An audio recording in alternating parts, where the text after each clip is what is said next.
Well, hello everyone, I'm ShortySX, and today I'm bringing you a 30 for 6 on Offshore. Now, of course, this is free-for-all, and you guys know that Offshore has only recently been added to the free-for-all playlist for us, so I really hadn't played this map up until pretty much now. I mean, I've played, like, I think one or two free-for-alls before, and didn't really get too much into it, but, you know, once you hear that little knife behind you, turn around and kill the guy, you know it's going to be a good game. And no, I'm kidding, but this is actually a pretty good game. I'm sure you guys will enjoy it, even though there are one or two unnecessary deaths here or there. But anyway, I'm sure you enjoy it just as much as you'd be wondering, why'd you just leave him alone? And don't worry, I get him. I would have been a little frustrated if I hadn't gotten him, but that's a whole other video. So anyway, today I wanted to have like a nice little relaxing commentary, and the topic of discussion will be steady aim. This is kind of like a follow-up on my Quickscope Tips episode 1, if you've seen that. And I don't know, guessing by the views, I hope many of you have. But anywho, so I want to talk about steady aim because a lot of people seem to be, I don't know, confused about its role in quickscoping or whether it's necessary, unnecessary, or anything like that. And there seems to be a lot of confusion still. And I'm kind of surprised because this I don't know, phenomenon has been going on since I started in Modern Warfare 2. So, I don't think I will be killing it with this video, but let's give it a shot anyway. Now, my views on steady aim. If you look at the bottom right at my specialist, perks slots right now, you notice that my third one is actually steady aim. So once I get 6 kills with my specialist, then I get steady aim. Now, the reason I have that there is not because it quote-unquote helps quickscoping or anything like that. It's because of the pro version of steady aim, which gives you, quote, faster ADS after sprinting.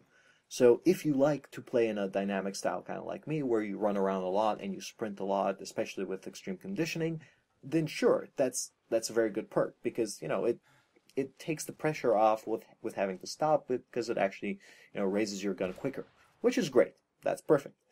But that has nothing to do with the reason a lot of people actually complain about it or, say it's necessary or whatever. And let me just explain the whole situation. Now, there's really two sides. There's the people that go, oh no, it's essential to quickscoping because it makes your crosshair smaller and it improves your accuracy, etc., etc., etc., which is not true.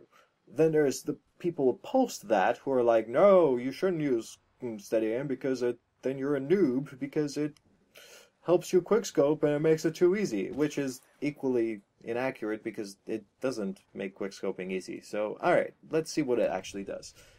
Now, if you've seen my complete quickscope tutorial, you should already know this, but I'm going to go over it anyway. Now, when you're quickscoping, you need to actually zoom in completely for at least a frame, for at least a fraction of a second, so you have, you're zoomed in. The reason you do this is because if you do that, then your bullet will go exactly where your crosshairs are or exactly where you're aiming, so then you have perfect accuracy.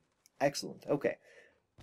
Now, if you do that, there is absolutely no chance that steady aim will have any effect on your shot because it's not a hipfire. It's an ADS shot. You've ADS'd, you've zoomed in, and you're firing. That's the whole idea of quickscoping. It will only be useful if you're planning on hip firing or if you're black scoping or half scoping, whatever you want to call it, when you're not fully raising your gun. But that's not quickscoping, and that's not accurate. Like, if you're doing that, you should already be like, what do you call it, accepting the fact that, half scopes are not going to be accurate. Not all of them are going to hit. They just go in a random direction and are more like a no-scope than anything else. By the way, as a quick side note, if you notice the little theater sign that popped up on the top right, that was just because my capture card quickly messed up for a couple of frames and they were frozen, so I had to go into theater, re-record them, piece it together. Anyway, I doubt you know this, but just so you know what's happening. Back on steady aim. Now, what I was saying, just to reiterate, is that it doesn't actually help you if you're properly quickscoping. And there is no reason to not be properly quickscoping. Like, if you're learning to quickscope, you shouldn't be going with steady aim and then trying to half-scope. That's not how you learn. What you should be doing is going for accuracy, and that means if you have to hold your scope, hold it a little longer. It'll get faster with time. But don't be one of those people that fires off like 20 half-scopes in one direction and goes, "Grr, why didn't I hit? I'm so mad, I hate quickscoping." No, you're not going to get anywhere there. Like, even if you're actually aiming on target, the shot might miss because it's a hip fire. That's why it doesn't help. Yes, steady aim will improve it a tiny little bit if you're doing that, but that's not what you should be going for. Like, the only time you ever see me half scope or black scope is when a target really pops out of nowhere and it's fire quickly or die. In which case, sure, I'll take fire quickly, but it's not what you're going for. It's more like a panic shot, except you're not really panicking. Anywho, that's my quick point on steady aim. Now, of course, if you want to use it, use it. That's not really...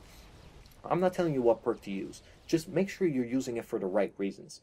Like, if you've heard some myth that it helps quickscoping, really doesn't. Like, for example, the whole argument that it makes your crosshairs closer, sure, it moves them half an inch closer. That's not really worth a perk spot in my eyes, you know?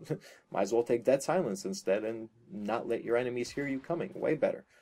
But, you know, if you're using it for the faster ADS after sprinting or something, that's fine. Or if you're planning no scope, sure, put it on. It'll help you quite a bit. But don't do it just because, ooh, it magically helps quickscoping. It does not. Anyway, I hope you guys found this useful. I hope it kind of answers a few of your questions on this topic. And I hope you enjoyed the gameplay. Anyway, I'll catch you next time. Peace.